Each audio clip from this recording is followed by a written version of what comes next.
Chapter 23, Glinda the Good Witch Grants Dorothy's Wish. Before they went to see Glinda, however, they were taken to a room of the castle, where Dorothy washed her face and combed her hair, and the lion shook the dust out of his mane, and the scarecrow patted himself into his best shape, and the woodman polished his tin and oiled his joints. When they were all quite presentable, they followed the soldier girl into a big room where the witch Glinda sat upon a throne of rubies. She was both beautiful and young to their eyes. Her hair was a rich red in color and fell in flowing ringlets over her shoulders. Her dress was pure white, but her eyes were blue, and they looked kindly upon the little girl. "What can I do for you, my child?" she asked. Dorothy told the witch all her story. How the cyclone had brought her to the land of Oz, how she had found her companions, and of the wonderful adventures they had met with. "My greatest wish now," she added, "is to get back to Kansas, for Aunt Em will surely think something dreadful has happened to me, and that will make her put on mourning. And unless the crops are better this year than they were last, I am sure Uncle Henry cannot afford it." Glinda leaned forward and kissed the sweet, upturned face of the loving little girl. "Bless your dear heart," she said. "I am sure I can tell you of a way to get back to Kansas." Then she added, "But, if I do, you must give me the golden cap." "Willingly," exclaimed Dorothy. "Indeed, it is of no use to me now, and when you have it you can command the winged monkeys 3 times. And I think I shall need their service just those 3 times, answered Glinda, smiling. Dorothy then gave her the golden cap, and the witch said to the scarecrow, "What will you do when Dorothy has left us?" "I will return to the Emerald City," he replied, "for Oz has made me its ruler and the people like me. The only thing that worries me is how to cross the Hill of the Hammerheads. By means of the golden cap I shall command the winged monkeys to carry you to the gates of the Emerald City," said Glinda, "for it would be a shame to deprive the people of so wonderful a ruler." "Am I really wonderful?" asked the scarecrow. "You are unusual," replied Glinda. Turning to the Tin Woodman, she asked, "What will become of you when Dorothy leaves this country?" He leaned on his axe and thought a moment. Then he said, "The Winkies were very kind to me, and wanted me to rule over them after the Wicked Witch died.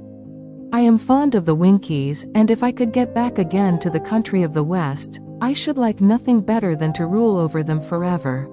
My second command to the winged monkeys," said Glinda, "will be that they carry you safely to the land of the Winkies. Your brain may not be so large to look at as those of the scarecrow, but you are really brighter than he is. When you are well polished, and I am sure you will rule the Winkies wisely and well." Then the witch looked at the big, shaggy lion and asked, "When Dorothy has returned to her own home, what will become of you?" "Over the Hill of the Hammerheads," he answered, "lies a grand old forest, and all the beasts that live there have made me their king. If I could only get back to this forest, I would pass my life very happily there. My third command to the winged monkeys," said Glinda, "shall be to carry you to your forest. Then, having used up the powers of the golden cap, I shall give it to the king of the monkeys, that he and his band may thereafter be free forevermore." The scarecrow and the Tin Woodman and the lion now thanked the good witch earnestly for her kindness, and Dorothy exclaimed, "You are certainly as good as you are beautiful.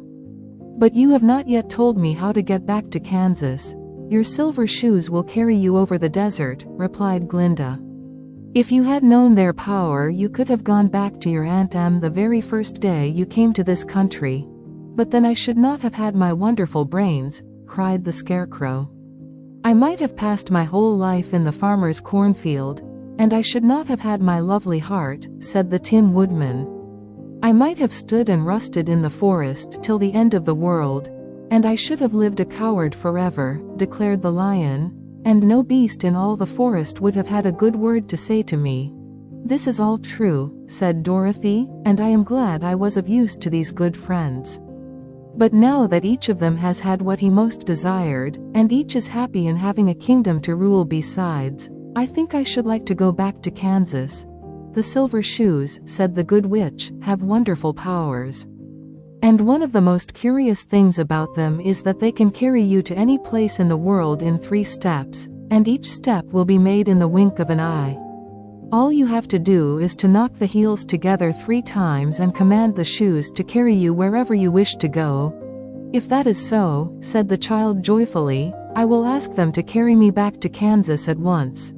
She threw her arms around the lion's neck and kissed him, patting his big head tenderly.